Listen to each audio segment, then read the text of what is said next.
अस्सलाम वालेकुम जी, आप मेरा वीलॉग देख रहे हैं और मैं हूं राशिद अकरम। नाज़रीन, इस वक्त मशरक़ वस्ता जो है वो अमन की तलाश में है और कोशिश की जा रही है कि मशरक़ वस्ता के अंदर अमन जो है वो कायम हो जाए। लेकिन दूसरी जानिब इसराइल और अमरीका गालिबन नहीं चाहता कि मशरक़ वस्ता के अंदर दोबारा से अमन बहाल हो और इसराइल जो अपने उनके मज़मूम मकासद हैं उनके ऊपर वो गालिब आए और वो अपने मकासद जो है वो हासिल कर ले। क्योंकि उसकी सबसे बड़ी कड़ी जो है वो ये है कि एक तरफ इस्लामाबाद के अंदर जितने भी रहनुमा हैं वो रात गए पहुंच जाएंगे और 23 जो अमरीकी जो सिक्योरिटी के और टेक्निकल स्टाफ है वो ऑलरेडी यहां पर पहुंच चुके हैं और उनको बुलेट प्रूफ जो गाड़ियां उनके अंदर लेकर जाया गया है। लेकिन दूसरी जानिब इसराइल जो है वो मुसलसल लिबनान के ऊपर हमले कर रहा है। आप देखिए कि इस वक्त जो तज्जियाकार हैं वो ये भी कह रहे हैं कि ये जो एक लॉलीपॉप दिया गया है मुज़ाकरात का, और इन मुज़ाकरात के अंदर कोशिश की गई है कि टाइम बाइंग कर सके अमेरिका और इसराइल। क्योंकि एक तरफ जब जो इराक और शाम के अंदर ईरानी मिलिशियाई हैं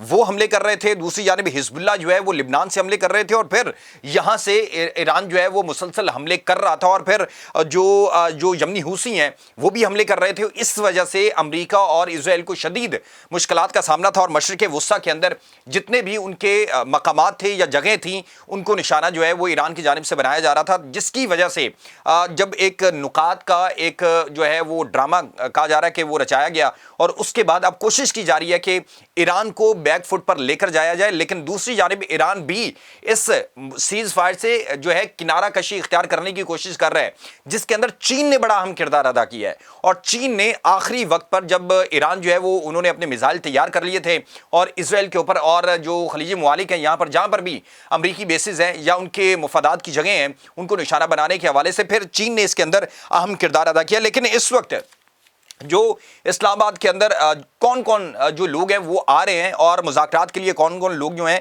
वो शामिल होंगे, जबकि जो ईरान है उनकी जानिब से कौन कौन शामिल होगा वो भी आपके सामने तफसीलात रखते हैं। कि अमरीकी नायब सदर जेडी वेंस आज रात पाकिस्तान पहुंच जाएंगे, जबकि इज़राइल ने बताया कि अमरीकी नायब सदर के हमरा स्टीव विटकॉफ और जैरेड किश्नर भी ईरानी वफ़द से मुज़ाकरात के लिए आज पाकिस्तान आज रात गए पहुंचेंगे। ख्याल रहे कि इनको VVIP सिक्योरिटी जो है फ़ज़ाई और ज़मीनी फ्राहम की जाएगी। दोनों फ्री कैन के जितने भी रहनुमा हैं उनको, और फिर इस्लामाबाद के अंदर 2 दिन की छुट्टी जो है उसका भी ऐलान किया गया। जबकि अमरीकी वफ़द में मुआवनत के लिए शामिल 23 अरकान पहले ही इस्लामाबाद पहुंच चुके हैं और इनसे मुशावरत की जाएगी। ये रहनुमाई करेंगे जो अमरीकी वफ़द यहाँ पर पहुंच रहे हैं, जबकि वफ़द के अरकान में सिक्योरिटी माहिरीन और टीम के अरकान भी शामिल है। आप अंदाज़ा लगाएं कि ये किस तरह का डायलॉग होने जा रहा है। जबकि अफ़ज़ाई ने यह भी बताया कि ईरान के स्पीकर मोहम्मद कालिबाफ और वज़ीर ख़ारजा अब्बास इराक़ची भी आज रात गए इस्लामाबाद पहुंचेंगे। और इससे कबल व्हाइट हाउस की तर्जमान कैरोलिन लियोट ने कहा है कि अमरीकी सदर डोनाल्ड ट्रंप ईरान के साथ मुज़ाकरात के लिए अपनी मुज़ाकराती टीम इस्लामाबाद भेज रहे हैं। और व्हाइट हाउस के तर्जमान के मुताबिक मुज़ाकराती टीम में जेडी वेंस, स्टीव विटकॉफ, जिस तरह मैंने पहले भी कहा है कि ये लोग शामिल होंगे। मुस्तकिल अमन जो है वो कायम होता है या नहीं होता ये आने वाला वक्त ही बताएगा। लेकिन इसराइल जो कुछ इस वक्त लिबनान के अंदर कर रहा है, हिजबुल्लाह के ऊपर कर रहा है, वो भी एक बहुत बड़ा सवालिया निशान है। क्या इसको हम ये कह सकते हैं ये कहीं अमेरिका और इसराइल की कोई साजिश तो नहीं है, टाइम बाइंग कोशिश तो नहीं है कि एक जो है एक तरफ से छुटकारा हासिल किया जाए, यानी कि हिजबुल्लाह को कमज़ोर किया जाए, इराक और शाम के नज़दीक जितने भी मिलिशियाई हैं ईरान की उनको कमज़ोर किया जाए और फिर उसके बाद दोबारा से ईरान के ऊपर हमला कर दिया जाए। ये तो आने वाला वक्त ही बताएगा कि क्या कुछ इस तरह का नहीं है, क्योंकि ईरान जो है इस मुआहदे से किनारा कशी करने की कोशिश कर रहा है। लेकिन दूसरी जानिब अमरीकी सदर ने जो नेटो के अरकान हैं यानी कि ममालिक हैं उनको सज़ा देने के हवाले से फैसला किया और कहा है कि उन तमाम ममालिक पर जो इजाफी टैरिफ लगाया जाएगा। यानी आप देखें कि जो बदमाशी है वो यहाँ तक है कि जो मुल्क इस घिनौने काम के अंदर अमेरिका और इसराइल की सपोर्ट नहीं करेगा, हिमायत नहीं करेगा, उसके ऊपर इस तरह से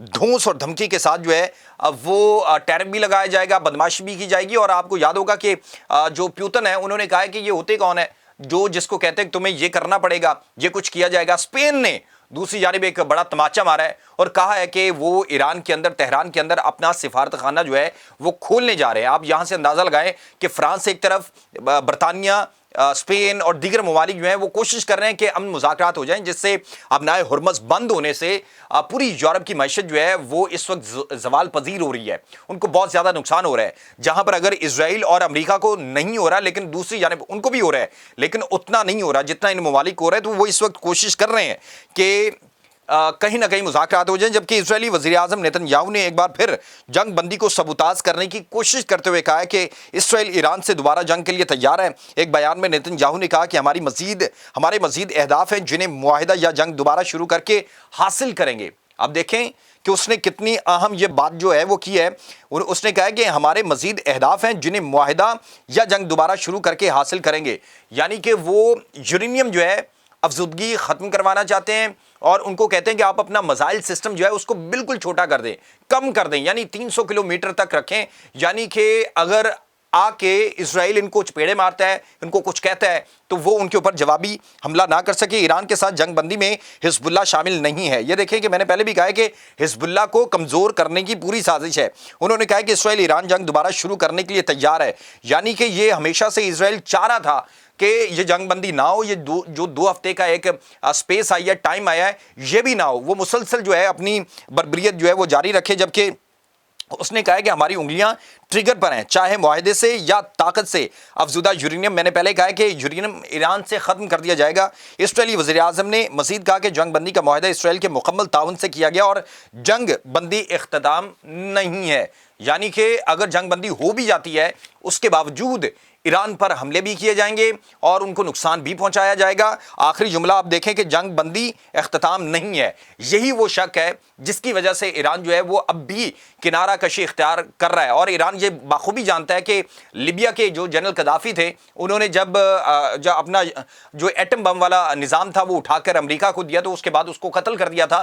तो यहाँ पर भी इनको भी यही शक है कि अगर हम ये मुआहिदा भी करते हैं, अपनी दिफा तक भी जाते हैं और उसके बावजूद ये हमें नुकसान पहुंचाने से गुरेज नहीं करेंगे। जबकि अमेरिकी सदर जो है वो यूरोपीय यूनियन यानी नेटो को धमकियां दे रहे हैं और कह रहे हैं कि सोशल मीडिया पर जारी बयान में अमेरिकी सदर ने कहा कि मुआहदे तक अमेरिकी बहरी जहाज, एयरक्राफ्ट और फौजी एहलकार ईरान के इर्द गिर्द मौजूद रहेंगे और जब किसी भी वजह से सूरत-ए-हाल गैर मुतवक्के हुई तो दोबारा हमला शुरू कर दिया जाएगा। आप अंदाज़ा लगाएं कि अमेरिकी ने जो सदर है वो एक तरफ कहते हैं कि यहाँ पे हमारी फौज भी रहेगी और फिर वो नेटो को कह रहा है कि जिन ममालिक ने ईरान जंग में हिमायत नहीं की उनको सजा दी जाएगी। अमेरिकी जरीदे के मुताबिक ऐसे नेटो ममालिक से अमेरिकी फौजियों को निकाला जाएगा जो ईरान जंग में गैर मुआवन रहे हैं। जरीदे ने कहा कि अमेरिकी फौजियों को ममालिक में तैनात किया जाएगा जो इस जंग में हिमायत कर रहे हैं। रिपोर्ट के मुताबिक मुमकिन तौर पर स्पेन या जर्मनी में अमेरिकी अड्डे बंद करना प्लान में शामिल हो सकता है, क्योंकि जर्मनी, फ्रांस, स्पेन और दीगर ममालिक ने खुलेआम अमेरिका को सपोर्ट करने से इनकार किया है। तो अब अमेरिका जो है उसको भी धमकियां दे रहा है। ये आने वाले टाइम के अंदर पता चलेगा ये धमकियां जो है वो कितनी कारगर साबित होती हैं और कितना इसके ऊपर अमल दरामद किया जाता है। लेकिन हम उम्मीद करते हैं कि जो मशरिक़ वुस्ता है वहाँ पे अमन भी बहाल हो, पाकिस्तान इसके अंदर सुरखरू भी हो। पाकिस्तान और फील्ड मार्शल सैयद आसिम मुनीर और वज़ीर आज़म शहबाज शरीफ ने जिस तरह किरदार अदा किया है वो भी काबिल सताइश है। पाकिस्तान ने दिन रात जो है वो इंफॉर्मेशन एक्सचेंज की है और मुज़ाकरात की टेबल पर बिठाया है। भारत को भी परेशानी है, दुनिया को भी परेशानी है, इसराइल को भी परेशानी है। इवन के बहुत से लोग कह रहे हैं कि एक वक्त था जब बरतानिया के पास ये चीज़ें थी और बरतानिया जो है वो मीडिएटर का किरदार अदा करता था। आज वो सब कुछ पाकिस्तान कर रहा है और उम्मीद करते हैं कि पाकिस्तान अपना इसी तरह किरदार अदा जो है वो करता रहेगा और पाकिस्तान ईरान के साथ खड़ा रहेगा। अल्लाह नासिर, अगले व्लॉग के अंदर भी आपके खिदमत में पेश होंगे और नई तफसीलात जो है वो आपके सामने रखेंगे।